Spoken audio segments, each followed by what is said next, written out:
আসসালামু আলাইকুম প্রিয় শিক্ষার্থী বন্ধুরা, আশা করি তোমরা সবাই ভালো আছো, নিরাপদে আছো।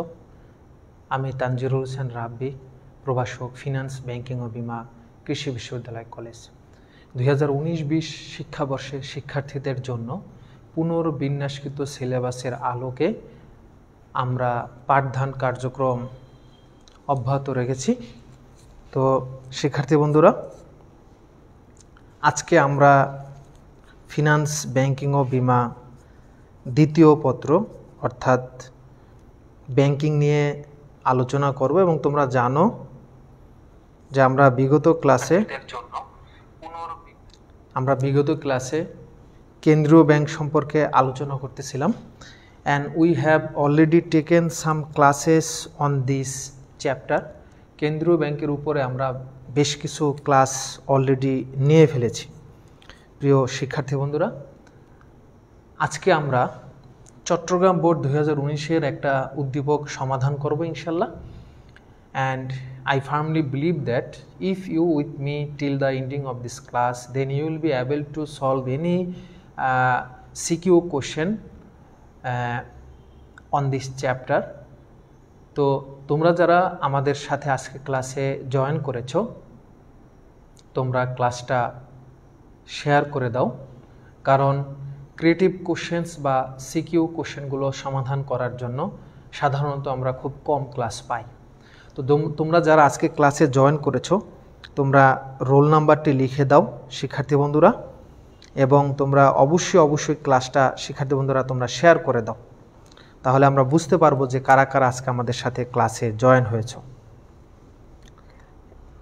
তোমরা একটু রোল নাম্বারটা লিখে দাও যারা যারা আমাদের সাথে মাত্র ক্লাসে জয়েন করেছো।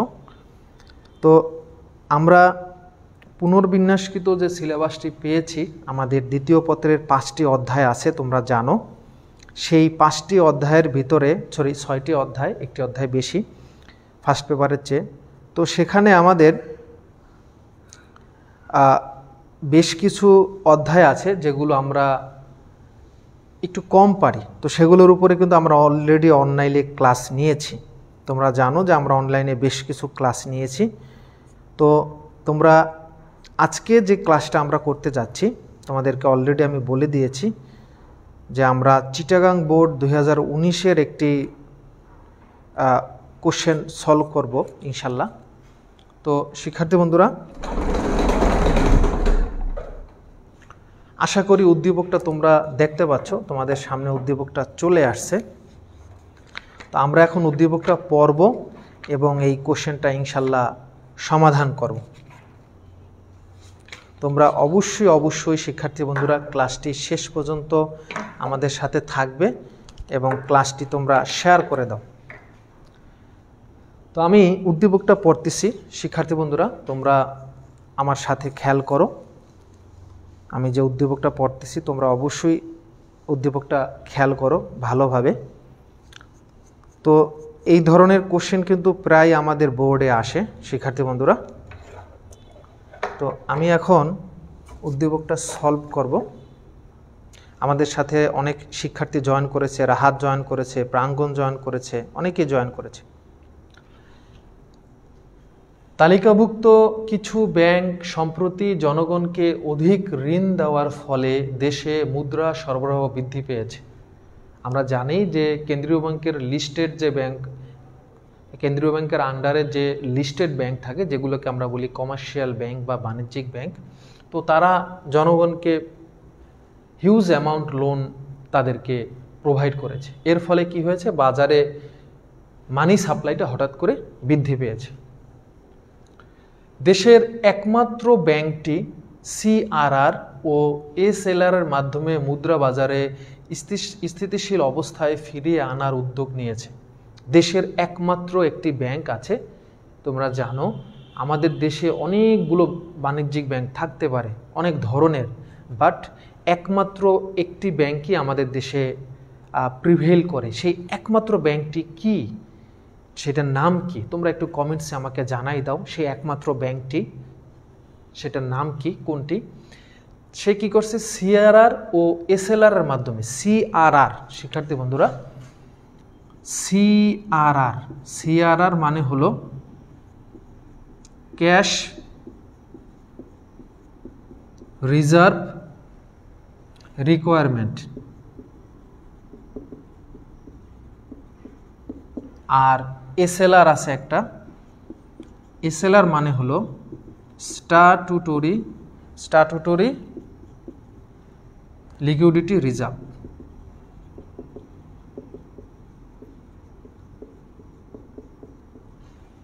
শিক্ষার্থী বন্ধুরা, আশা করি তোমরা দেখতে পাচ্ছ।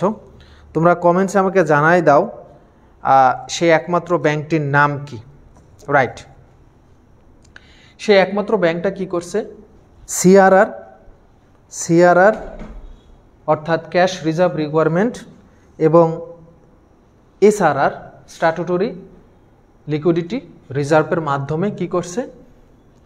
মুদ্রাবাজারে যে এই যে হঠাৎ করে ঋণের পরিমাণ বেড়ে গেছে বা মুদ্রাবাজারে এই যে অস্বাভাবিক মুদ্রা পরিস্থিতির সৃষ্টি হয়েছে, এইটা নিয়ন্ত্রণে আনার জন্য তারা উদ্যোগ গ্রহণ করেছে। এছাড়া তালিকাভুক্ত ব্যাংকগুলোর মধ্যে পারস্পরিক দেনা পাওনা নিষ্পত্তিতে প্রকট সমস্যা দেখা দিয়েছে। আমরা জানি যে একটা ব্যাংকের সাথে আরেকটা ব্যাংকের বিভিন্ন কারণে ব্যাংকিং লেনদেনের সম্পর্ক তৈরি হয়, যেটাকে আমরা বলতে পারি যে একটা ব্যাংকের সাথে আরেকটা ব্যাংকের উপরে চেক ড্র হয়েছে, ড্রাফট বিভিন্ন ধরনের হতে পারে, যেটাকে আমরা ব্যাংক ড্রাফট বলি, পে অর্ডার হতে পারে। ঠিক আছে, এটা হলো তোমার একটা ব্যাংকের সাথে আরেকটা ব্যাংকের যে সম্পর্ক, ঠিক আছে, যেটাকে আমরা বলতে পারি আন্তঃব্যাংকিং যে সম্পর্ক, ঠিক আছে, একটার সাথে আরেকটার যে ইন্ট্রা ব্যাংকিং যে ডেপনেস বা ইন্টার ব্যাংকিং যে তাদের যে ফিনান্সিয়াল যে একটা রিলেশন, সে আন্তঃব্যাংকিং লেনদেন এর দেনা পাওনা নিষ্পত্তিতে তাদের প্রকট সমস্যা দেখা দিয়েছে। তো এই অবস্থায় এই সমস্যা মোকাবেলার জন্য তারা এই ব্যাংকটির দ্বারস্থ হয়েছে। এই ব্যাংকটি বলতে বোঝাচ্ছে কোনটি? ওই যে দেশের যে একমাত্র ব্যাংকটি, সেই ব্যাংকটির দ্বারস্থ হয়েছে সকল ধরনের বাণিজ্যিক ব্যাংক এবং এটার একটা সমাধান এসেছে। তো এই হলো আমাদের উদ্দীপক ছিল শিক্ষার্থী বন্ধুরা। তো উদ্দীপকের আলোকে আমাদের 4টা কোশ্চেন আছে। ক নাম্বার হলো মুদ্রাস্ফীতি কি, খ নাম্বার হলো ঋণ নিয়ন্ত্রণের গুণগত পদ্ধতি ব্যাখ্যা করো। এই দুইটা আমাদের সরাসরি উদ্দীপকের সাথে সম্পর্ক থাকতেও পারে, নাও থাকতে পারে, যেটাকে আমরা বলি জ্ঞান এবং অনুধাবনমূলক কোশ্চেন। বাট গ এবং ঘ অর্থাৎ প্রয়োগ এবং উচ্চতর দক্ষতামূলক যে দুটি আমাদের কোশ্চেন, সেটা অবশ্যই আমাদের এই স্ট্রিম বেসড বা উদ্দীপকের উপরে ভিত্তি করে তৈরি হবে। তো গ নাম্বার প্রশ্ন বলছে, উদ্দীপকে বর্ণিত ব্যাংকটি মুদ্রাবাজার স্থিতিশীলতা রক্ষার জন্য কি পদ্ধতি গ্রহণ করেছে ব্যাখ্যা করো। উদ্দীপকের বর্ণিত বলতে ওই যে একমাত্র ব্যাংক, দেশের একমাত্র ব্যাংক। অলরেডি অনেকেই আমাকে উত্তর দিয়েছো। এই একমাত্র ব্যাংকটি বলতে কাকে বোঝাচ্ছে? সেন্ট্রাল ব্যাংক বা কেন্দ্রীয় ব্যাংক। যেমন আমাদের দেশের কেন্দ্রীয় ব্যাংকের নাম হলো বাংলাদেশ ব্যাংক। ঘ নম্বর প্রশ্ন হলো, তালিকাভুক্ত ব্যাংক সমূহের পারস্পরিক লেনদেন নিষ্পত্তিতে ওই একমাত্র ব্যাংকটি যে বিশেষ ভূমিকা রাখে, তুমি কি একমত? ওই যে একমাত্র ব্যাংক মানে কেন্দ্রীয় ব্যাংক, তারা যে বিশেষ একটা ভূমিকা রাখে, এটাকে তুমি এই বাক্যটির সাথে এগ্রি করো বা এগ্রি নাও করতে পারো, সেটা তুমি ব্যাখ্যা করো। তো এই হলো আমাদের উদ্দীপকের আলোকে 4টা প্রশ্ন।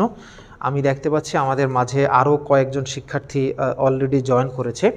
তো শিক্ষার্থী বন্ধুরা, যারা যারা আমাদের সাথে আজকের ক্লাসে জয়েন করেছো, অবশ্যই ক্লাসটি শেয়ার করে দাও। মাত্র যারা জয়েন করেছো আমি সবাইকে বলতেছি তোমরা ক্লাসটি শেয়ার করে দাও। শিক্ষার্থী বন্ধুরা, সবাইকে আমি অনুরোধ করতেছি তোমরা ক্লাসটা দ্রুত তোমরা বিভিন্ন প্ল্যাটফর্মে শেয়ার করে দাও।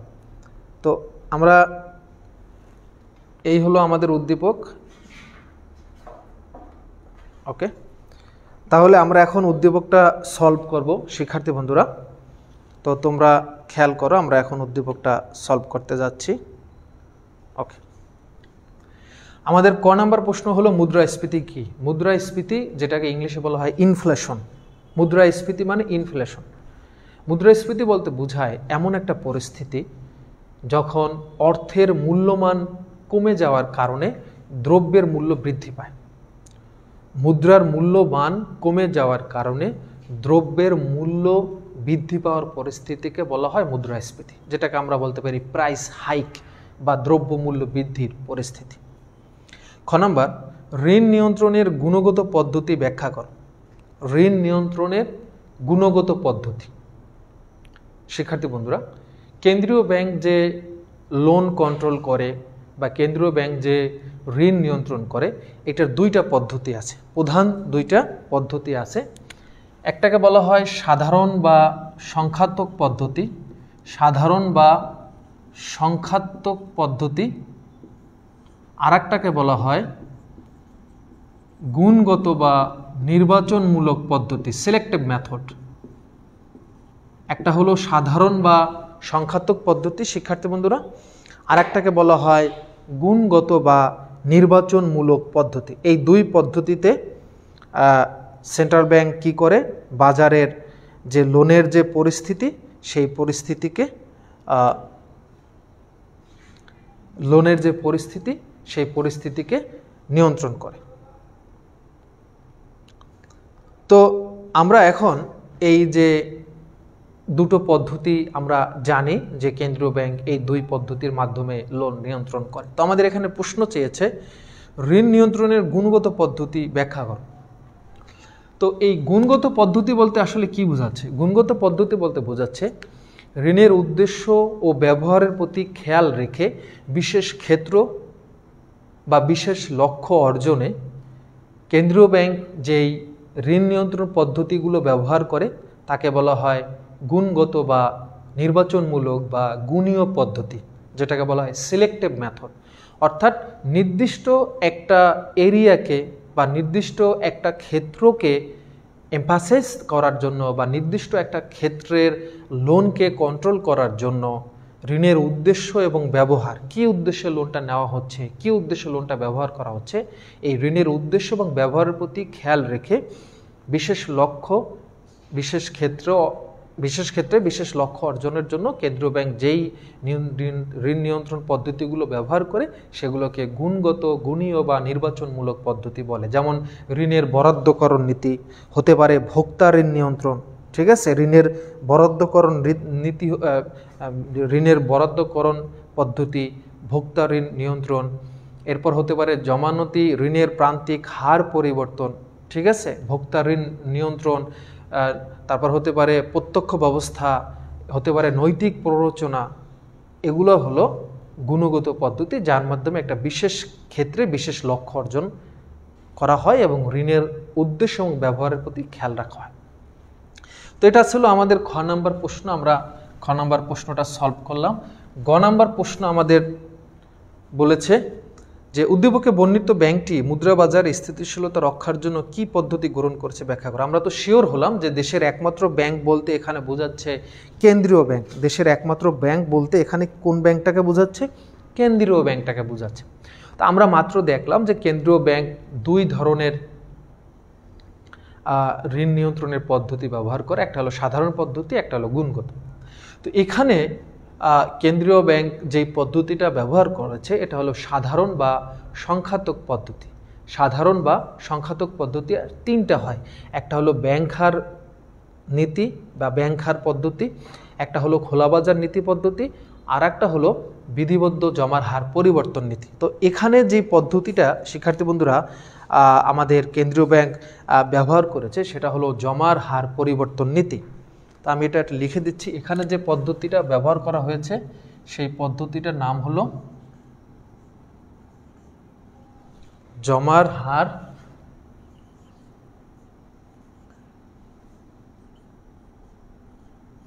পরিবর্তন নীতি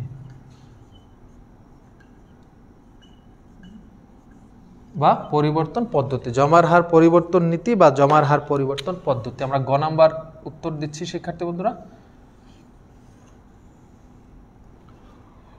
জমার হার পরিবর্তন নীতি বা জমার হার পরিবর্তন পদ্ধতি, এটা আমরা এখন দেখব যে কিভাবে এই পদ্ধতিটা এখানে শিক্ষার্থী বন্ধুরা অ্যাপ্লাই হলো বা এই পদ্ধতিতে এখানে এটা কেন আমরা বললাম যে এখানে জমার হার পরিবর্তন পদ্ধতিটা নেওয়া হয়েছে, এটার ব্যাখ্যা আমরা ইনশাল্লাহ এখন দেব।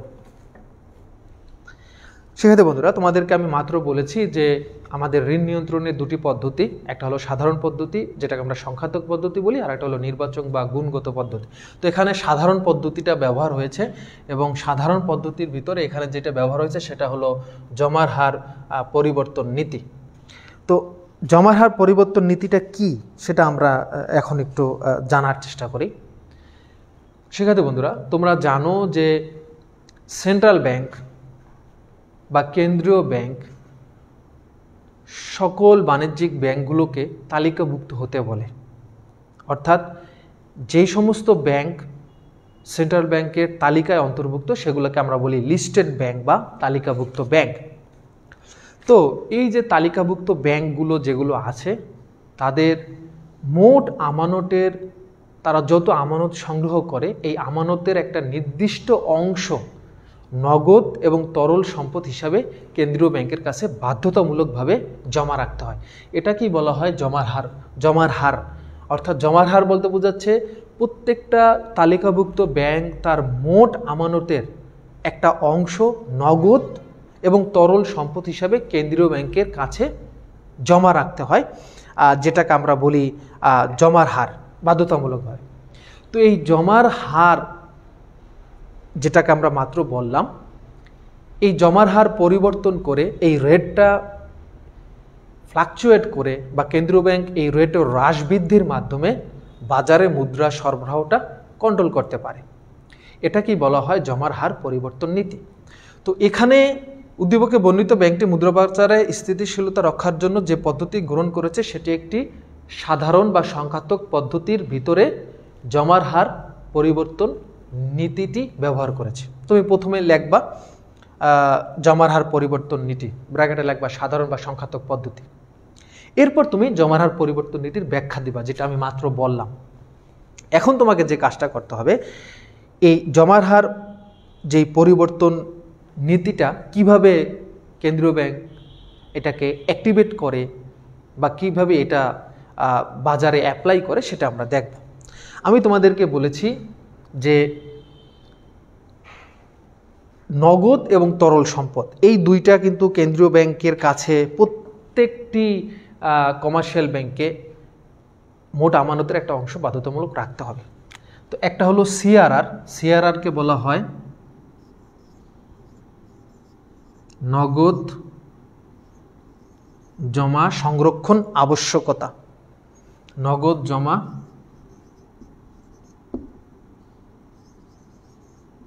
সংরক্ষণ আবশ্যকতা।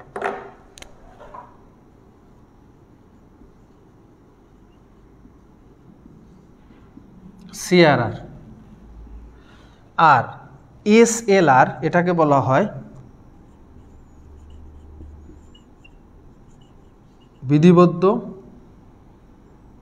বিধিবদ্ধ তরল সম্পদ সংরক্ষণ হার। বিধিবদ্ধ তরল সম্পদ সংরক্ষণ হার। শিক্ষার্থী বন্ধুরা ভালো করে খেয়াল করো, আমি দুইটা নাম লিখেছি। প্রথমটা হলো সিআরআর। সিআরআর মানে হলো নগদ জমা সংরক্ষণ আবশ্যকতা, আর এসএলআর মানে হলো বিধিবদ্ধ তরল সম্পদ সংরক্ষণ হার, যেটাকে বলা হয় স্ট্যাটুটরি লিকুইডিটি রিজার্ভ। এটা এখন বর্তমানে 13% আছে। এসএলআর রেটটা হলো 13%। আর নগদ জমা সংরক্ষণ আবশ্যকতা এটা আগে 5.5% ছিল, খুব রিসেন্ট, বাট বর্তমানে এখন এইটা 4%। এই করোনার ভিতরে এই রেটটা একটু কমানো হয়েছে। সেক্ষেত্রে বন্ধুরা এই রেটগুলো তোমরা একটু মনে রাখো, কারণ আমাদের উদ্দীপকের অ্যান্সার দিতে গিয়ে এই ডাটাগুলো যদি আমরা বেশি ব্যবহার করি দেন আমাদের কিন্তু উদ্দীপকের অ্যান্সারটা খুব ভালো হবে। তো আমি এখানে তোমাদেরকে কি বললাম, শিক্ষার্থীরা ভালো করে খেয়াল করে, এখানে আমি তোমাদেরকে নগদ জমা সংরক্ষণ আবশ্যকতা, যেটা আগে ছিল 5.5%, এখন হলো 4%, ঠিক আছে। আর এসএলআর রেটটা 13%ই আছে, এটা কোনো চেঞ্জ নাই। ওকে, এখন আমরা দেখব এইটা কিভাবে কাজ করে। যখন শিক্ষার্থী বন্ধুরা তোমরা একটু খেয়াল করো, যখন বাজারে মুদ্রা সরবরাহ বেড়ে যায়, যখন বাজারে কি হয়, মুদ্রা সরবরাহ বেড়ে গেল, ধরো বাজারে কি হলো, এই রেটটা আমি পাশে লিখি তাহলে আমাদের এখানে একটু লিখতে সুবিধা হবে। এটা হলো এখন 13%। আচ্ছা, শিক্ষার্থী বন্ধুরা তোমরা ভালো করে খেয়াল করো তাহলে বুঝতে পারবা। ধরো বাজারে মুদ্রা সরবরাহ বেড়ে গেছে, বাজারে মুদ্রা সরবরাহ বেড়ে গেছে। মুদ্রা সরবরাহ বেড়ে যাওয়া মানে হলো, কেন মুদ্রা সরবরাহ বেড়ে যায়? কমার্শিয়াল ব্যাংক বেশি লোন দেয়।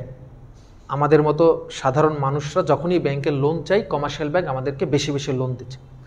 তো বেশি বেশি লোন দেওয়ার ফলে কি হয়েছে, বাজারে মুদ্রা সরবরাহ বেড়ে গেছে এবং এর দ্বারা মুদ্রাস্ফীতি তৈরি হয়েছে। ঠিক আছে, তো যখনই এরকম হয় যে বাজারে প্রচুর পরিমাণ ঋণ দেওয়া হচ্ছে, মুদ্রা সরবরাহ বেড়ে যাচ্ছে, মানুষ ইচ্ছামতো বাণিজ্যিক ব্যাংক কাছ থেকে লোন নিচ্ছে খুবই ইজি কন্ডিশনে, এই অবস্থায় দেশের জন্য এটা স্বাভাবিক না। এই অবস্থায় মুদ্রাস্ফীতি তৈরি হয়, রাইট। তখন কি করে, তখন কেন্দ্রীয় ব্যাংক এই কমার্শিয়াল ব্যাংকগুলোকে বলে যে আপনি এই রেট বাড়াই দিতে হবে। যেমন 13% আছে, এই 13%কে বলল যে 18%, অর্থাৎ তরল সম্পদ এবং নগদ জমা, বাণিজ্যিক ব্যাংকের মোট আমানতের একটা অংশ নগদ এবং তরল সম্পদ হিসাবে যে কেন্দ্রীয় ব্যাংকে জমা দিতে হয়, এই হারটা কেন্দ্রীয় ব্যাংক বাড়াই দিল। এসএলআর করে দিল 18%, আর সিআরআর যেটা ছিল 5.5 সেটা করে দিল মনে করো 8%। তার মানে বেড়ে গেল। তার মানে কমার্শিয়াল ব্যাংক বা বাণিজ্যিক ব্যাংকের আগের চেয়ে আমানতের একটা অংশ বেশি করে, আগে আমানতের যে অংশ বিধিবদ্ধ জমা হিসাবে কেন্দ্রীয় ব্যাংকে রাখতে হতো, এখন তার চেয়ে আরও বেশি বিধিবদ্ধ জমা, নগদ এবং তরল সম্পদের হার যেহেতু বেড়ে গেছে, বেশি পরিমাণ বিধিবদ্ধ জমা তার কেন্দ্রীয় ব্যাংকে নিজস্ব সম্পদ হিসাবে কি করে, নিজস্ব হিসাবে জমা করে। তো এর ফলে কি হয়, কেন্দ্রীয় ব্যাংকের হাতে কিন্তু আর টাকা থাকলো না। দেখো, কেন্দ্রীয় ব্যাংকের হাতে টাকা থাকলো না, অর্থাৎ কেন্দ্রীয় ব্যাংকের ঋণদান সামর্থ্য হ্রাস পায়।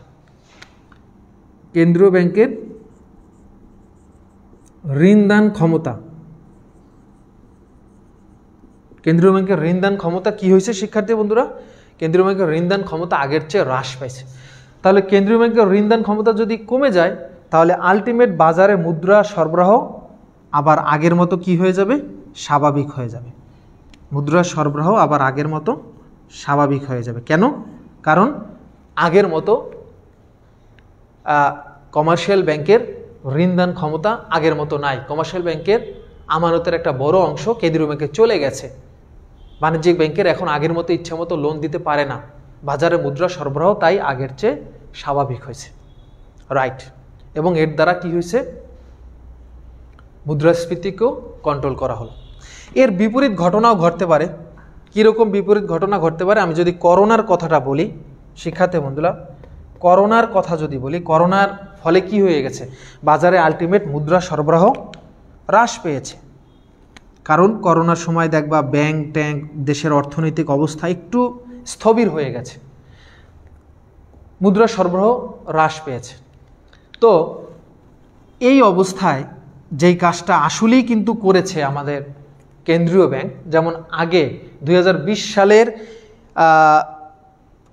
2018 সালের এপ্রিল মাসের 15 তারিখ কিন্তু সিআরআর রেটটা ছিল 5.5%, বাট 2020 পরবর্তী এই রেটটা কিন্তু হ্রাস করা হয়েছে 4%। অর্থাৎ বাণিজ্যিক ব্যাংক করোনা পরিস্থিতি সৃষ্টি হওয়ার আগে যে পরিমাণ নগদ জমা কেন্দ্রীয় ব্যাংকে সংরক্ষণ করা রাখতো 5.5%, সেটা কেন্দ্রীয় ব্যাংক কমাই দিয়েছে। কমাই দেওয়ার ফলে কি হলো, কেন্দ্রীয় ব্যাংকের ঋণদান কমার্শিয়াল ব্যাংকের ঋণদান ক্ষমতা আগের চেয়ে বেড়ে গেল। কারণ জনগণের কাছ থেকে বিভিন্ন হিসাবের মাধ্যমে মোট আমানতের যে অংশ আগে 5.5% হিসাবে নগদ জমা কেন্দ্রীয় ব্যাংকে সংরক্ষণ করতে হতো, বাট বাণিজ্যিক ব্যাংকগুলোকে এখন এই রেট কমার কারণে আগের চেয়ে আমানতের একটা অংশ কম পরিমাণ কেন্দ্রীয় ব্যাংকে রাখতে হয়, কারণ কেন্দ্রীয় ব্যাংক রেট করোনার কারণে কমাই দিয়েছে। এটা 2020-এর দিকে এই ঘটনা ঘটছে, কিন্তু 2018 সালে নতুন এপ্রিল মাসে 15 তারিখ যে রেটটা ছিল 2020-এর দিকে এসে এটা কমাই দিয়েছে সেন্ট্রাল ব্যাংক করোনা উপলক্ষে। কারণ করোনার কারণে দেশের মুদ্রা সরবরাহ স্বাভাবিকের চেয়ে কমে গেছে, অর্থনৈতিক অবস্থা খারাপের দিকে। তখন কমার্শিয়াল ব্যাংক যেহেতু আমানতের অংশ যেটা আগে বেশি রাখতে হতো কেন্দ্রীয় ব্যাংকে বিধিবদ্ধ জমা হিসাবে, এখন সেটা কম রাখতেছে। আর কম রাখার কারণেই তার কমার্শিয়াল ব্যাংকের ঋণদান ক্ষমতা বেড়ে গেছে, বাণিজ্যিক ব্যাংকের ঋণদান ক্ষমতা বেড়ে গেছে। অর্থাৎ বাণিজ্যিক ব্যাংক এখন ইজি কন্ডিশনে সহজ শর্তে বাজারে লোন দিচ্ছে, অর্থাৎ ঋণ সংকোচন ছিল সেটা এখন স্বাভাবিক হয়েছে। আলটিমেট কি হবে, বাজারে মুদ্রা সরবরাহ স্বাভাবিক অবস্থায় আগের মতো চলে আসবে। তো এই যে সিস্টেমটা এখানে কিন্তু এই কেন্দ্রীয় ব্যাংক এই সিস্টেমটাই অ্যাপ্লাই করছে, সিআরআর এবং এসএলআর এর মাধ্যমে মুদ্রা বাজারে স্থিতিশীল অবস্থায় ফিরিয়ে আনার উদ্যোগ নিয়েছে। এখানে মুদ্রা সরবরাহ বৃদ্ধি পেয়েছিল, আমি দুইটা অবস্থায় এখানে দেখাইছি।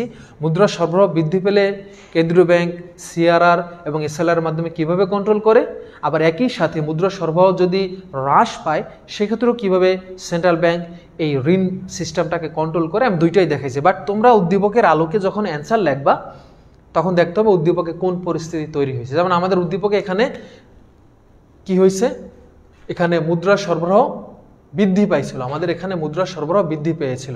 তার মানে তুমি প্রথম পয়েন্টটা এখানে ব্যাখ্যা করো, আমি একটু আগে যেটা বলছি এই দ্বিতীয়টা লেখার দরকার নেই, প্রথম পয়েন্টটা লেখো।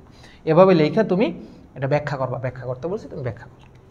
তো এইটা ছিল শিক্ষার্থী বন্ধুরা আমাদের প্রথম গ নাম্বার অ্যান্সারটা আমরা দিছি। গ নাম্বারটা আমাদের অ্যান্সার যেটা চেয়েছিল, আমরা গ নাম্বার অ্যান্সারটা দিয়েছি। এখন আমরা ঘ নাম্বার অ্যান্সারটা দেব। এবং এই ধরনের প্রশ্ন কিন্তু প্রায় আসে সেন্ট্রাল ব্যাংকের ঋণ নিয়ন্ত্রণ পদ্ধতি থেকে প্রতি বছরই একটা প্রশ্ন প্রায় আসে। তো সেন্ট্রাল ব্যাংকের ঋণ নিয়ন্ত্রণ পদ্ধতির উপরে আমরা কিন্তু অলরেডি ক্লাস করেছি, আমাদের এই অধ্যায়ের দ্বিতীয় ক্লাসটা লেকচার 2। তো তোমরা যদি ক্লাসটা মিস করো আমাদের কলেজের পেজে আছে, আবার ইউটিউবের প্লে লিস্টেও পাবে। ওখানে প্লে লিস্টে ফিনান্স ব্যাংকিং ও বিমা দ্বিতীয় পত্র দ্বিতীয় অধ্যায় কেন্দ্রীয় ব্যাংকের আন্ডারে দ্বিতীয় লেকচারটা তুমি খুঁজবা। দ্বিতীয় লেকচারে তুমি এই ঋণ নিয়ন্ত্রণ পদ্ধতির উপরে ব্যাপক আলোচনা আমি করেছি, দেখতে পারবো। ওকে, আসো আমাদের ঘ নাম্বার প্রশ্ন।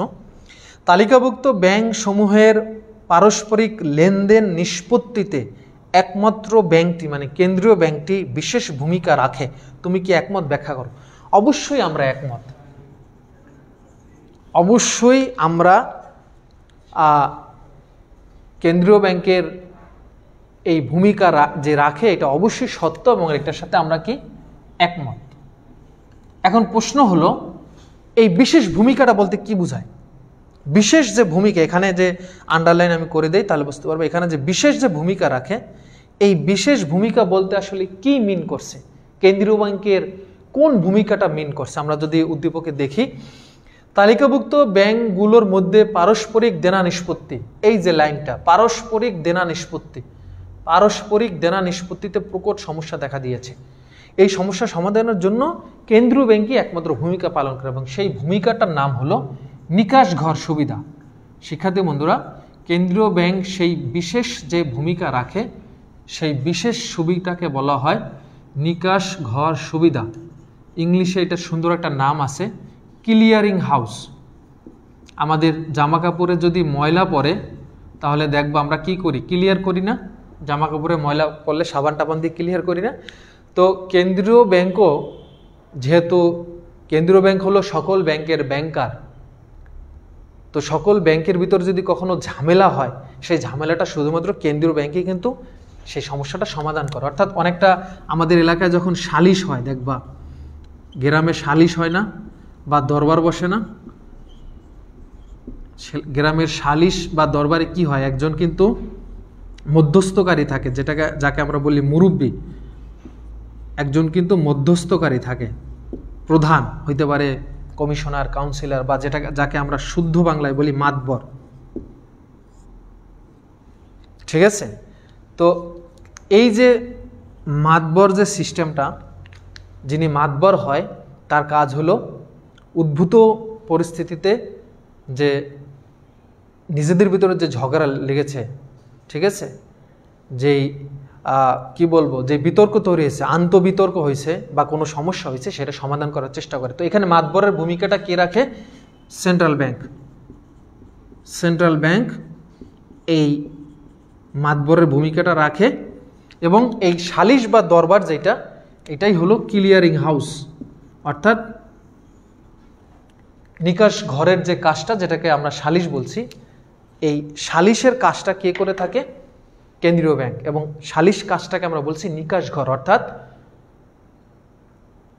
আন্তঃব্যাংকিং দেনা পাওনা নিষ্পত্তির যে কাজটা, সেই কাজকেই বলা হয় নিকাশ ঘর। ভালো করে খেয়াল করবা শিক্ষার্থী বন্ধুরা, কারণ এখান থেকে কিন্তু প্রায় পরীক্ষায় প্রশ্ন আসে। তো নিকাশ ঘর তুমি তো প্রথমে লিখবা হ্যাঁ আমি একমত, পরে তুমি ব্যাখ্যা লিখবা এই নিকাশ ঘরটা কি সেটার একটু ব্যাখ্যা লিখবা, যে অভিনব পন্থায় বা যে সমন্বিত পদ্ধতিতে কেন্দ্রীয় ব্যাংকের উপস্থিতিতে বাণিজ্যিক ব্যাংকগুলোর ভিতরে দেনা পাওনা নিষ্পত্তির হয়, সেই পদ্ধতি বা সেই প্রক্রিয়াকে বলা হয় নিকাশ ঘর সুবিধা। তো নিকাশ ঘর মূলত একটি সমন্বিত একটা প্রক্রিয়া। এখানে কেন্দ্রীয় ব্যাংকের উপস্থিতি বাধ্যতামূলক। কেন্দ্রীয় ব্যাংকের উপস্থিতিতে বাণিজ্যিক ব্যাংকগুলোর ভিতরে যে দেনা পাওনা হয়, যেমন ড্রাফট, বিল, চেক, ব্যাংক ড্রাফট, প্রত্যয়পত্র, তারপর হতে পারে তোমার বিভিন্ন ধরনের বিল বা বিভিন্ন ধরনের পে অর্ডার, তো এগুলো কিন্তু দেনা পাওনা প্রচুর হয়। ঠিক আছে, তো এখানে দুইটা শব্দ তোমরা মনে রাখবা। বাণিজ্যিক ব্যাংকের ভিতরে আন্তঃশাখার দেনা পাওনা তৈরি হলে কি হয়? আন্তঃশাখার ভিতরে যখন নিজস্ব আন্তঃশাখার ভিতর যখন এই সৃষ্টি হয়, তখন কিন্তু আসলে এই নিকাশ ঘরের প্রয়োজন হয় না। একটা হতে পারে আন্তঃশাখার ভিতরে, আন্তঃশাখার মধ্যে হতে পারে, যেটার ক্ষেত্রে আসলে নিকাশ ঘর দরকার হয় না, বাট আন্তঃব্যাংকিংয়ের ক্ষেত্রে নিকাশ ঘরটা দরকার হয়। অর্থাৎ আন্তঃব্যাংকিং যখনই বলবে তখন কিন্তু আমাদের এই ক্লিয়ারিং হাউসের দরকার হয়। কিন্তু যদি আন্তঃশাখার ভিতরে হয়, ধরো পূবালী ব্যাংকের বরিশাল শাখার সাথে পূবালী ব্যাংকের ময়মনসিংহ শাখার ভিতরে একটা দেনা পাওনা তৈরি হয়েছে, তুমি একটা চেক জমা দিয়েছো ময়মনসিংহের পূবালী ব্যাংকে, সেটা তুমি বরিশালের পূবালী ব্যাংক থেকে সেটা হয়তো তুমি ডিসপুট হবে বা সেটা কি বলো, এটা মধ্যস্থ হবে বা এটা এক্সিকিউট হবে। তো এক ব্যাংকের এক শাখার সাথে আর এক শাখার যদি ব্যাংকিং হয়, সেক্ষেত্রে কিন্তু নিকাশ ঘরের দরকার হয় না। সেক্ষেত্রে হেড অফিস, ব্যাংকের যে হেড অফিস থাকে, এই হেড অফিস কি করে?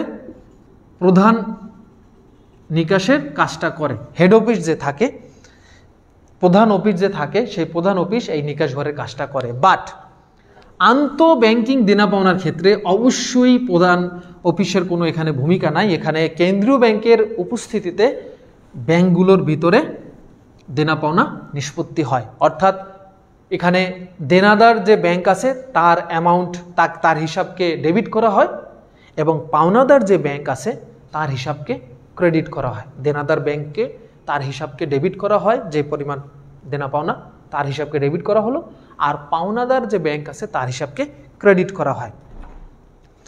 তবে এখন বাংলাদেশে নতুন আর একটা আধুনিক সিস্টেম চালু হয়েছে, যেটাকে আমরা বলি Bangladesh automated clearing house. Bangladesh, এটা আরও আধুনিক সিস্টেম এবং নেটওয়ার্কের মাধ্যমে, ইনফরমেশন টেকনোলজির ইনকর্পোরেশনের মাধ্যমে এটা করা হয়। বাংলাদেশ অটোমেটেড ক্লিয়ারিং হাউস, এটা আধুনিক সিস্টেম। আগে কি হইতো জানো? আগে কেন্দ্রীয় ব্যাংকের উপস্থিতিতে সকল ব্যাংকের একজন প্রতিনিধি ওখানে যে বসে থাকতো একটা নির্দিষ্ট সময়, তারপর সবাই আসার পর এটা মধ্যস্থ করে ওই চেক বা ওই বিল বা ওই ড্রাফটের দেনা পাওনা নিষ্পত্তি হতো। বাট এখন যে সিস্টেমটা বাংলাদেশ অটোমেটেড ক্লিয়ারিং হাউস, সংক্ষেপে বলা হয় BSCH, এই সিস্টেমের মাধ্যমে এখন সে আগের সেই ঝামেলাটার দরকার হয় না। এখন যে সিস্টেমটা হয় সেটা হলো চেকের ছবি স্ক্যান করে পাঠাই দেয়, তবে সেই চেকটা অবশ্যই ম্যাগনেটিক ইন ক্যারেক্টার রিকগনিশন হতে হবে, MICR চেক হতে হবে, ঠিক আছে। এই জন্য দেখবা ম্যাক্সিমাম ব্যাংক এখন যে ধরনের চেক ব্যবহার করে এই চেকগুলোকে আমরা আধুনিক চেক MICR চেক বলি। এই চেকের সিস্টেমটা হলো এই চেকের মাধ্যমে তুমি খুব সহজেই এই BACS প্রসেসের মাধ্যমে এই নিকাশ ঘর বা আন্তঃব্যাংকিং দেনাপাওনা সিস্টেমটা তুমি চালু করতে পারবে এবং দেনাপাওনা নিষ্পত্তি করতে পারবা। জাস্ট চেকের একটা ছবি পাঠাই দেয় স্ক্যান করে, তুমি মনে করো পূবালী ব্যাংকে একটা চেক জমা দিছো, ঠিক আছে, বা তুমি ধরো মনে করো, যেমন আমি বলি আমাদের কথা, আমরা সরকার থেকে টাকা পাইছিলাম করোনা উপলক্ষে, সরকার আমাদেরকে খুব একটা ভালো একটা ছোট অ্যামাউন্টের একটা টাকা দিছিল 5,000 টাকার মতো। এটা রূপালী ব্যাংকের একটা চেক আমাদেরকে দিছিল, বাট রূপালী ব্যাংকে তো আমার অ্যাকাউন্ট নাই, কথার কথা। আমি কি করছি, এটা আমাদের পূবালী ব্যাংকে জমা দিছি। তো পূবালী ব্যাংকে আমি জমা দেওয়ার পর এই চেকটা MICR চেক ছিল। তো পূবালী ব্যাংকে জমা দেওয়ার পর পূবালী ব্যাংক রূপালী ব্যাংকের যেহেতু পাওনাদার, রূপালী ব্যাংকের কাছ থেকে আমার এই চেকটা জমা দেওয়ার পর ওরা ওই চেকের টাকাটা সংগ্রহ করছে। তো এই যে সিস্টেমে যেটা সংগ্রহ করছে এটা হলো BACS বা বাংলাদেশ অটোমেটিক ক্লিয়ারিং হাউস আধুনিক সিস্টেমটা। আমার চেকের ছবি তুলে তারা পাঠিয়ে দিয়েছে। কেন্দ্রীয় ব্যাংক রূপালী ব্যাংকের অ্যাকাউন্ট থেকে ওই টাকা মাইনাস করছে, মানে ওদের অ্যাকাউন্ট থেকে ওই টাকা ডেবিট করছে, আর পূবালী ব্যাংকের আমার অ্যাকাউন্টে ওই টাকা প্লাস করছে, মানে ওই টাকা ক্রেডিট করছে। তো এই যে সিস্টেমটা, এটাকে বলা হয় বাংলাদেশ অটোমেটিক চেক প্রসেসিং সিস্টেমও বলা হয়। এটাকে বাংলাদেশ অটোমেটেড চেক প্রসেসিং সিস্টেমও বলা হয়। এটা অটোমেটিক ক্লিয়ার হাউসের একটা অংশ। তো এখানে চলতি সঞ্চয় হিসাবের cheque, pay order, draft, demand draft, dividend warrant, সরকারি চেক যেটা আমি মাত্র বললাম করোনা উপলক্ষে পেয়েছিলাম, ব্যাংকার্স চেক, এগুলো আর কি এখানে নিষ্পত্তি হয়। তো নিষ্পত্তির সিস্টেমটা আমি হালকা একটু দেখাই দেই কিভাবে নিষ্পত্তিটা হয়। আমি জাস্ট 1 মিনিটে এই বাংলাদেশ অটোমেটিক চেক ক্লিয়ারিং প্রসেসটা হালকা একটু তোমাদেরকে দেখাই দেবো একেবারে সংক্ষেপে। প্রথমে হলো ব্যাংক কর্তৃক চেকের ইমেজটা স্ক্যান করে। চেকের ইমেজ কি করে, ব্যাংক কর্তৃক চেকের ইমেজটা জাস্ট স্ক্যান করে। স্ক্যান করে কি করে, আচ্ছা এটা প্রথম তো হলো আমরা গ্রাহকের কাছ থেকে চেকটা পাবো, একটু শর্ট করে দেই। আচ্ছা প্রথম হলো গ্রাহকের কাছ থেকে চেকটা আমরা পাই। চেকটা কোথায় পাই, গ্রাহকের শাখায়। গ্রাহকের যে শাখা আছে সেই শাখায় চেকটা গ্রাহক কি করে জমা দেয়। এরপর আমি যে ব্যাংকে জমা দিলাম ওরা কি করবে, চেকের কি করবে, ইমেজ স্ক্যান করবে বা ইমেজ তৈরি করবে। ইমেজ তৈরি করে ও এই ইমেজটা কোথায় পাঠাবে, বাংলাদেশ অটোমেটিক ক্লিয়ারিং হাউসে পাঠাবে। কোথায় পাঠাবে, বাংলাদেশ অটোমেটেড ক্লিয়ারিং হাউস সিস্টেমে পাঠাবে। ওকে, তো পাঠানোর পর যেই ব্যাংক থেকে আমি চেকটা পেয়েছিলাম অটোমেটিক ক্লিয়ারিং হাউস কি করবে, ওই ব্যাংকে জানাবে যে আপনার কাছ থেকে একটা চেক পেয়ে অন্য একটি ব্যাংকে পাঠানো হয়েছে, আপনার হিসাবকে কিন্তু আমরা এখন এটা মধ্যস্থ করব। তো তারা এই ইমেজটা কি করবে, ওই আদিষ্ট ব্যাংকের কাছে পাঠাবে। আদিষ্ট ব্যাংকে ইমেজটা পাঠাবে। পাঠানোর পর তারা চেক করবে যে না সব কিছু যথার্থ আছে, যে না চেকটা আসলে ঠিক আছে, যথার্থতা প্রমাণ করে তারা এটা ওকে করবে যে না হ্যাঁ এই চেকের টাকা পরিশোধ করা যায়। ও পরিশোধ আদেশ দেবে বা নির্দেশ দেবে যে হ্যাঁ এই চেকের টাকা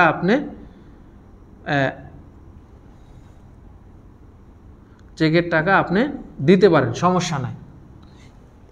তো এইটাও আবার তারা কার কাছে পাঠাবে, অটোমেটিক ক্লিয়ারিং হাউসের কাছে পাঠাবে। এরা তারপর কি করবে,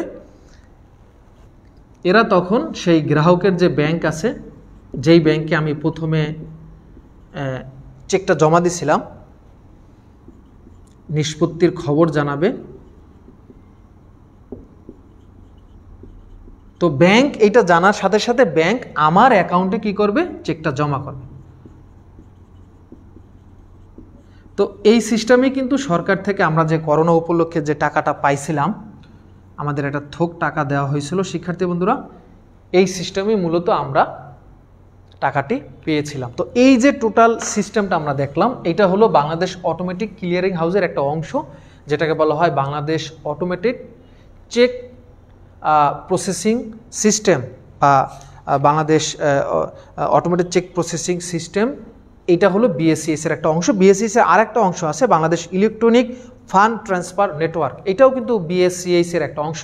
তো ওইখানে আমরা যাচ্ছি না, আমরা আজকে মূলত এই চেক ক্লিয়ারিং সিস্টেম বা ক্লিয়ারিং হাউসের সেই সিস্টেমটা দেখাতে গিয়ে এইটা দেখাচ্ছে। যদিও এইটা তোমরা কিন্তু এই ঘ নাম্বারের উত্তরে লিখবে না, ঘ নাম্বারে কিন্তু এই টোটাল কিন্তু সিস্টেমটা তোমাদের দেখানোর দরকার নাই। আমি আবারও বলতেছি শিক্ষার্থী বন্ধু, এটা ভালো করে খেয়াল করো, যারা যারা ক্লাসে আসো, অনেকেই আসো, লাস্ট আমি বলে যাচ্ছি, এটা কিন্তু লেখার দরকার নেই, তুমি জাস্ট ক্লিয়ারিং হাউস পর্যন্ত লিখলেই হবে।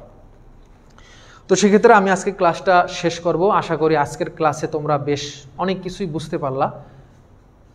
একটা হলো আমাদের সেই ঋণ নিয়ন্ত্রণের গুণগত পদ্ধতি, সেটা আমরা দেখলাম, জমার হার পরিবর্তন নীতি, আর একটা হলো আমাদের ক্লিয়ারিং হাউস, যেটা আমাদের প্রায় পরীক্ষায় আসে। তো নেক্সট আমরা ক্লাসে আরেকটি বোর্ডের উদ্দীপক সমাধান করার চেষ্টা করব। সেই পর্যন্ত সবাই ভালো থাকো, নিরাপদে থাকো। আসসালামু আলাইকুম রহমতুল্লাহ।